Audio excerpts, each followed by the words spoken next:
TMNT Universe is meant for adult collectors and Ninja Turtles fans. This is a Channel 6 News special report. New York Comic Con 2025 has ended and there's plenty to talk about.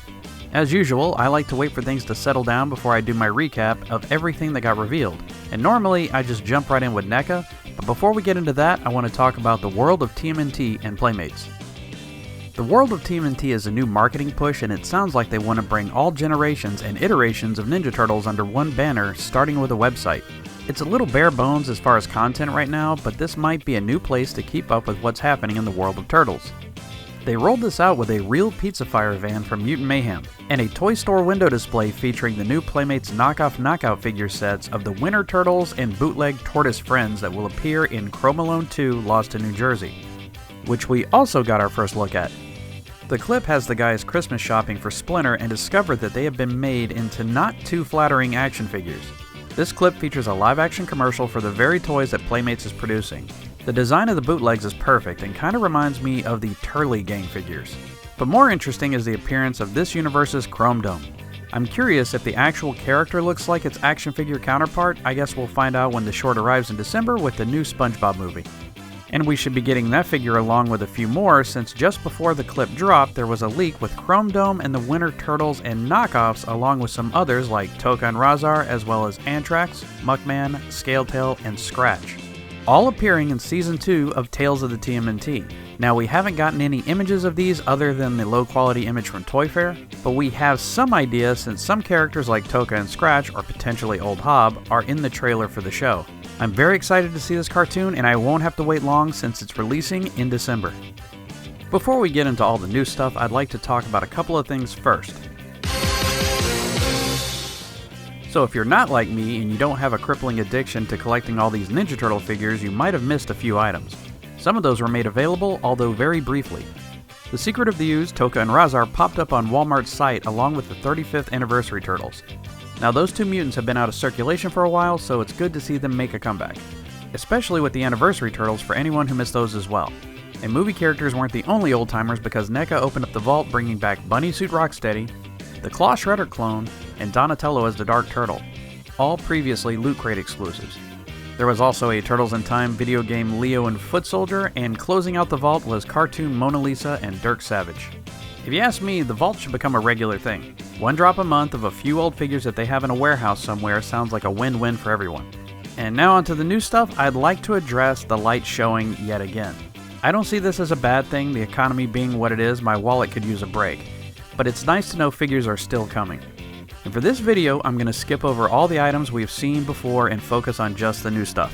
And one of those figures I'm very excited about might be one of the few predictions I got right, and that's the Triceraton Shock Trooper. He looks awesome, and I'm stoked that he has the space helmet. I'm curious if this is a whole head or can you remove the helmet itself. I'm still hoping he has a flying rig for an accessory. It's always cool when NECA does the unexpected, and the Shredder and Foot Nightmare Demons are definitely unexpected. And these look like they're coming in two colorways. Like a lot of the Mirage figures before them, you get an original and an IDW repaint. And of course, there's always the possibility of black and white set down the road. And these aren't completely new, but they're worth mentioning. We've seen the Stan Sakai figures before, but here they are in full packaging and they look really, really good. I'm very impressed with these figures and I can't wait to get them in hand. Other than those, there was the Mercenary Karai figure also in final packaging. And literally everything else in the comic space from NECA were previous reveals, so let's move on to the cartoon. The Train Conductor Shredder went up for pre-order just before the show got started, and it seemed like he was up for quite a while each day.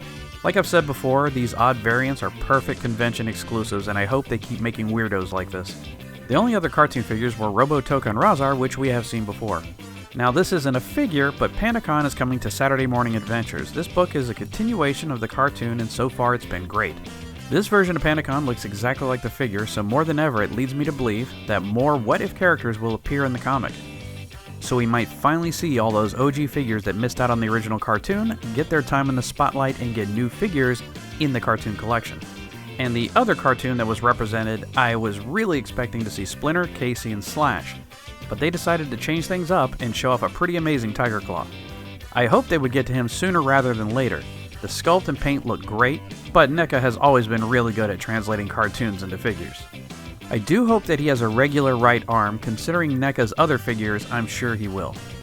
And I guess I'm gonna put this in the live action figures. I was really surprised to see the entire run of Ben Cooper costume kids come out all at once.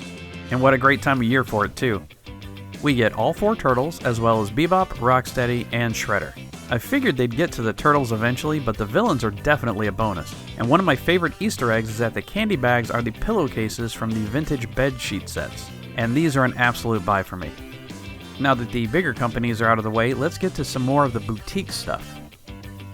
Mondo is one of the major reasons I'm okay with other companies slowing down a bit, because I'm anticipating selling a kidney to pay for the Mondoverse TMNT. And I am getting these for sure. Whenever I imagine what a modern live-action TMNT could be, it's always something like this.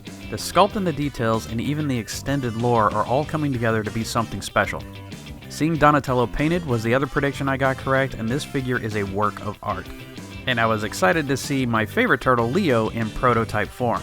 Seeing how different and awesome both of these are, I can't wait to see what they do with Mikey and Raph. And during the panel, we got some insight into the visual development of these figures, and that Shredder is all kinds of amazing. I can't wait to see him in plastic, and I'm already anticipating how cool Bebop and Rocksteady will be, because they have to be part of this line, right? And if you're interested in these, get ready, because it looks like Donatello drops in November and Leo arrives sometime in the new year. Mezco came back to New York, and the Mirage Casey had another showing. I was going to skip him in this video, but he did have a new mask. Much like the NECA figure, it looks like now is the time for Body Count Casey and his flag emblazoned mask. For me personally, this still doesn't move the needle enough for me to double dip and get another Casey, but it's still very cool. And to go along with the Shredder from San Diego, Mezco has a foot soldier in the works. First teased on their social media, but fully revealed in New York. I do like the texture on the hood and the general look of this figure, but I do think the neck bib needs a little more tailoring. I'm sure it will get some TLC before its release. And something I'm not going to go too far into, but we got some news at New York Comic Con that TMNT is joining Magic the Gathering. I don't have a lot to say about this, but I know a lot of people are very excited, and I'm very excited for them. And I do want to tag this on really quickly. It's not really something from New York Comic Con, but Joy Toy chose day 1 of the convention to drop 2 new TMNT figures, Leatherhead and Metalhead. This line is tearing through the roster, and I'm excited for it. So I'm guessing these two were paired together because both of their names have head in them, and I like how they're handling the sculpt and tooling for each of these. I can't wait to see what they do when they get to the man releases, like Mutagen Man and Muckman.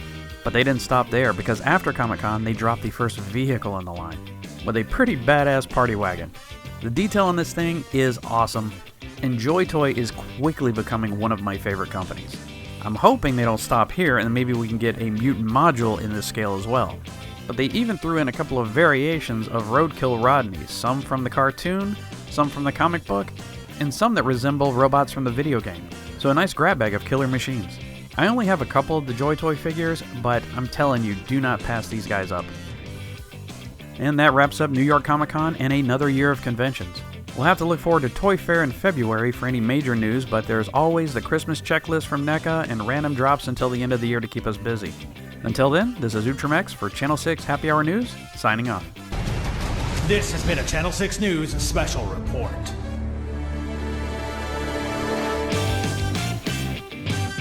Hey guys, if you liked the video, don't forget to kick that like button, leave a comment, and don't forget to subscribe. I upload every Turtle Tuesday, so you can always come back to see what's new. You can also check me out on various social media, links in the description. And as always, for all things Turtles, check TMNT Universe.